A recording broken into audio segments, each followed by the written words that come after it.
Diabetes के बहुत से पेशेंट बहुत दूर से आते हैं और सबके मन में बाबा जी के लिए एक प्रश्न बना होता है, हमारे जाने के बाद वहाँ पर कब तक हम ठीक हो जाएंगे और वो किस तरह से एक पेशेंट को देखते हैं। एक बहुत बड़ा प्रश्न हर मरीज पेशेंट के अंदर बना होता है। उस सवाल का जवाब आज हम ढूंढेंगे दोस्तों। भैया अपना नाम बता दीजिएगा।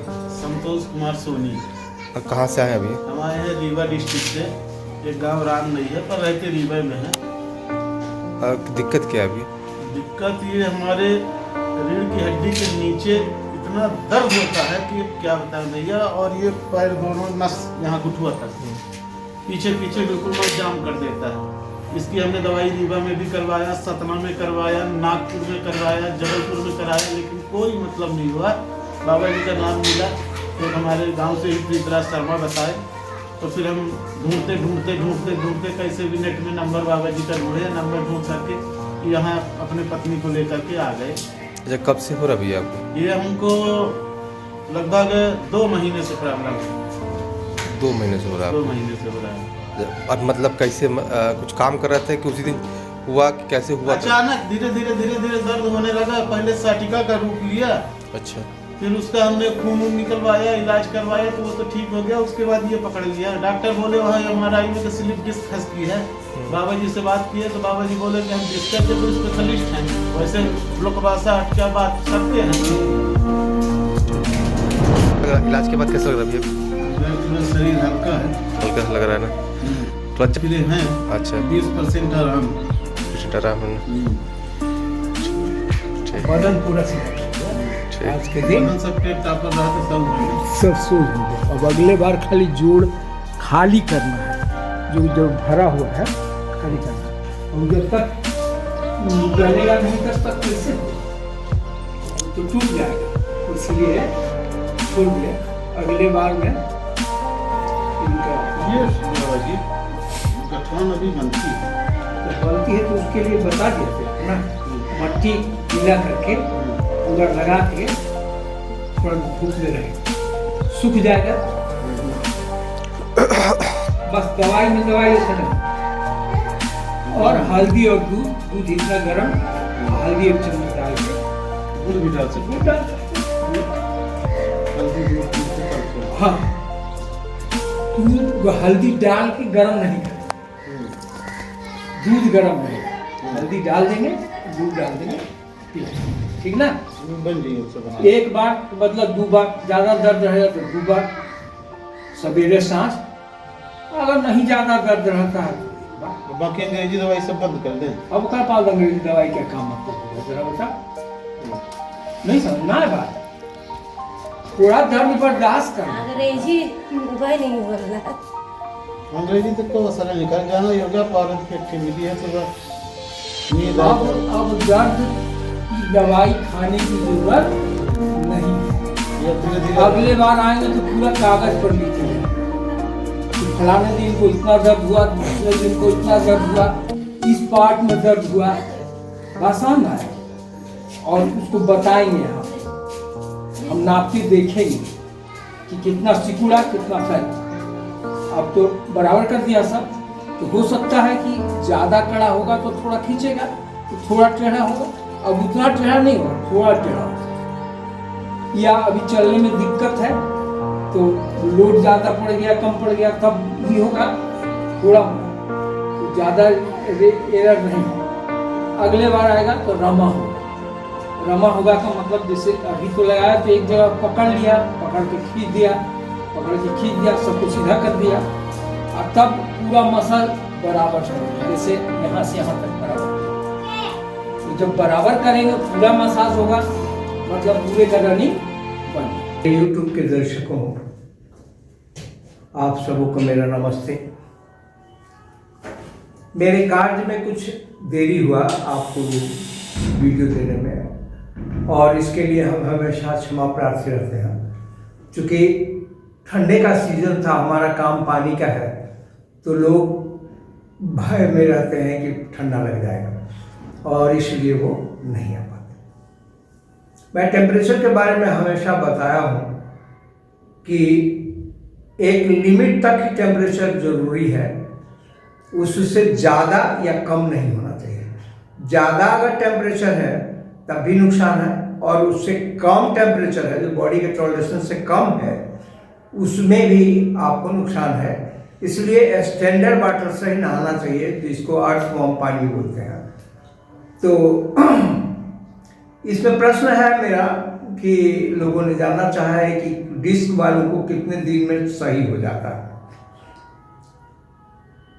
तो डिस्क के बारे में मेरा विचार जो है वो मैं अपना पर्सनल विचार बता रहा हूँ, जो मैंने अपने अनुभवों के आधार पर किया, जिसका शरीर में 5 क्रियाएं मुख्यतः जरूरी है, जिसमें रेशन है, विरेचन है, टेम्परेचर है, इसीलिए स्वेदन दिया जाता है, स्नेहन है, चाल, रनिंग्स, और एक 5वां है ओवर ब्लड होना, लेस ब्लड होना।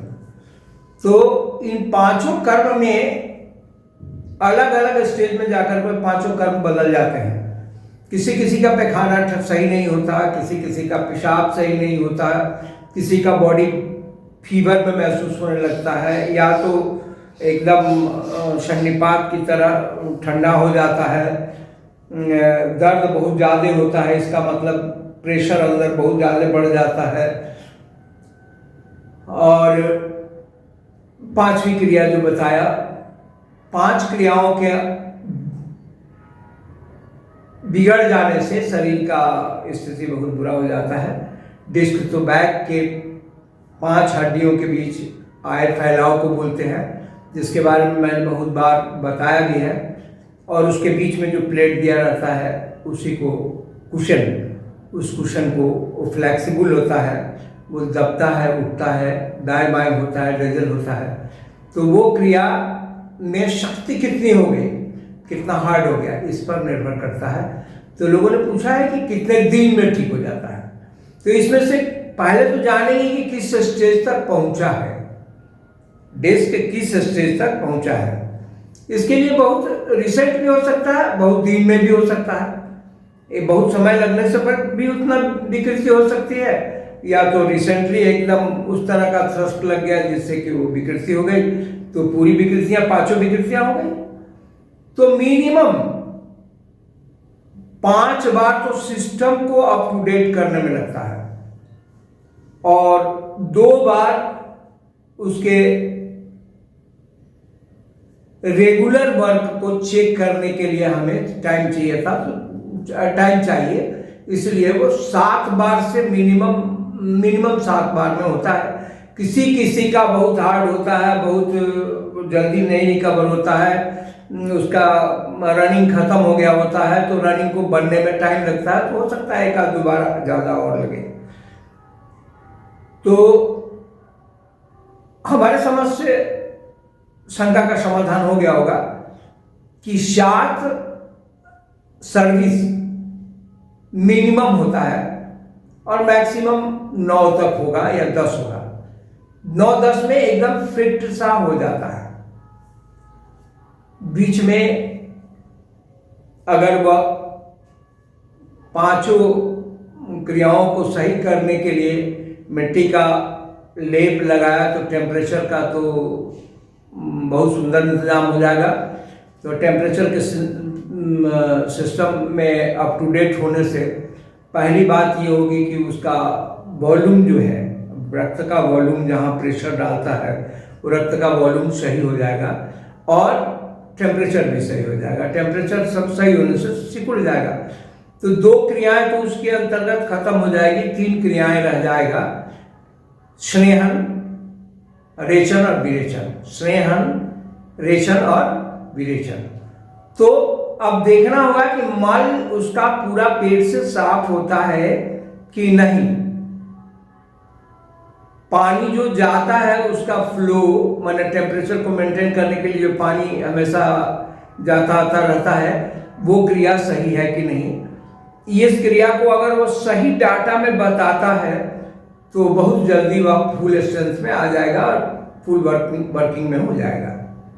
तो ये मेरा कहना था ये रीवा का कोई पेशेंट है जो बहुत त्रस्त था, और त्रस्त होने के बाद वह बहुत जगह दिखाया, दिखाने के बाद भी उसको कुछ बताया वो टाइम, लेकिन वो टाइम नहीं है, उससे बहुत पहले से उसको दिक्कत थी, वो नहीं उसको पता था।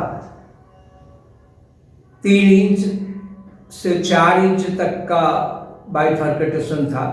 डिस्क में 4 इंच ड्रिजल होना बहुत ड्रिजल हो गया, मतलब उसके पाँव मोड़ने और सीधा करने में बहुत मुश्किल होगा, बैठ नहीं पाएगा, लोड नहीं लेगा, प्रेशर ज़्यादा हो जाएगी, टेम्परेचर ज़्यादा हो जाएगा। तो किसी को एक बाइक पूरी कथा बता देने से वह निराशा की ओर जाने लगेगा कि इतना कर पाएंगे, नहीं कर पाएंगे, क्या होगा। तो मैं ऐसा नहीं बताता, ये एक डिमांड था रोगियों का, इसलिए मैंने ये डिमांड को आपको बताया ताकि इस बात को समझ ले। 5 क्रियाएं पंचकर्म उसका क्लियर हो, और स्नेहन करना चाहिए। एक स्नेहन शब्द होता है, तेल लगाना, मालिश करना। जहां का रनिंग कम है वहां पर बहुत दबा करके, प्रेस करके नहीं, हल्का ही मालिश करना चाहिए ताकि उसके ब्लड में रनिंग सही हो, फ्लो सही हो, और फ्लो सही होगा तो चोट घात कम होगा और रनिंग साफ होता जाएगा। उससे थिरकन को पूरा करने के लिए किया जाता है। तो मल उत्सर्जन, मल विसर्जन और मूत्र विसर्जन, 2 बातों को बहुत ध्यान देने की बात होती है। मूत्र विसर्जन में पैरों में झंझनाहट नहीं होनी चाहिए, तो फ्लो सही हो गया। पैरों में अगर झंझनाहट नहीं है तो फ्लो सही हो गया। ये बात हम अपने तरफ से यही बात कहा करते हैं कि इसका निशानी यही है कि पैरों में फ्लो नहीं है, झंझनाहट नहीं है, पैर भरता नहीं है, पैर सूना नहीं होता है, ये क्रिया होती है।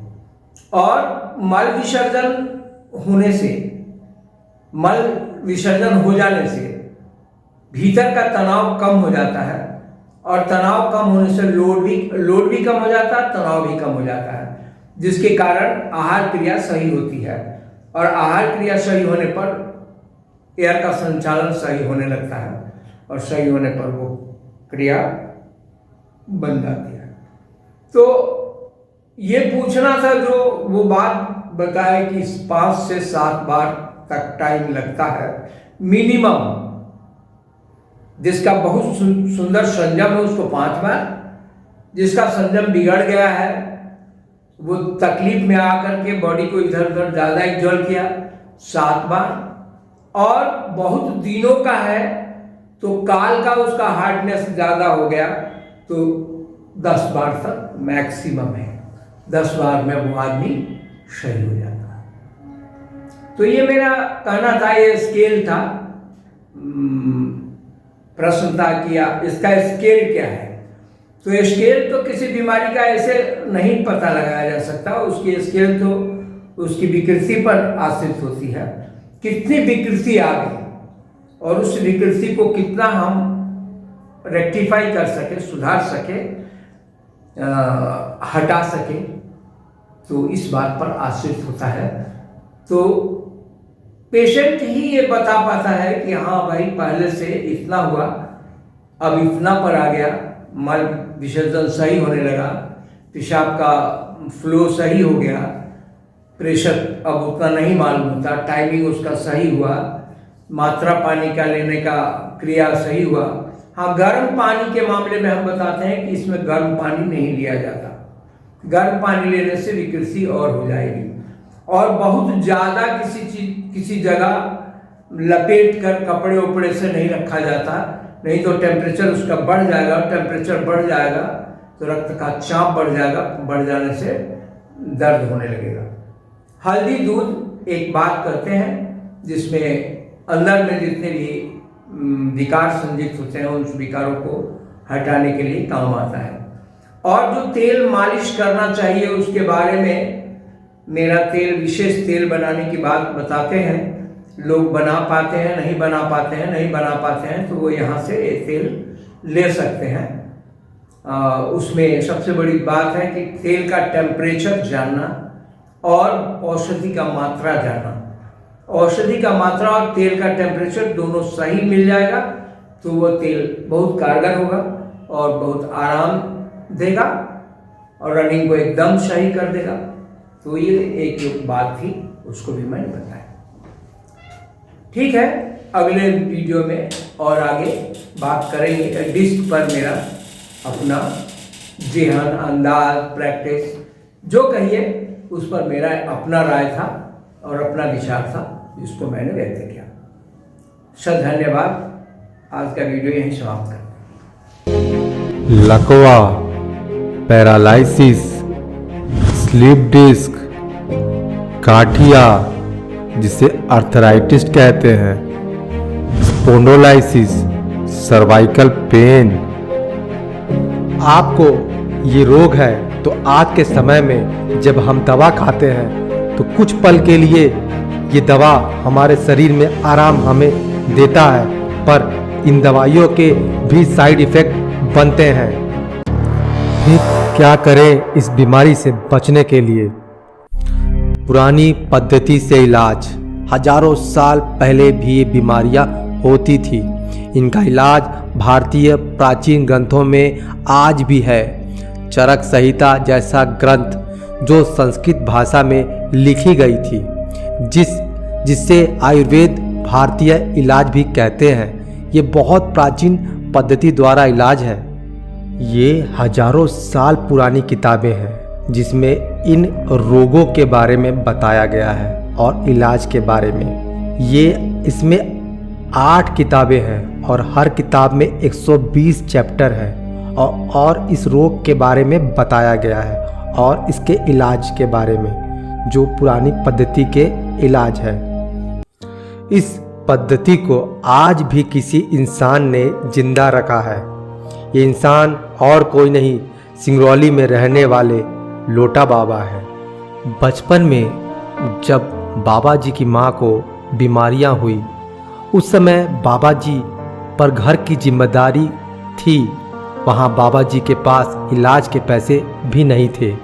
तब बाबा जी ने चरक संहिता ग्रंथ और प्राचीन ग्रंथों का खनन अध्ययन किया और आज हजारों लोगों को बिना दवाइयों के ठीक करते हैं।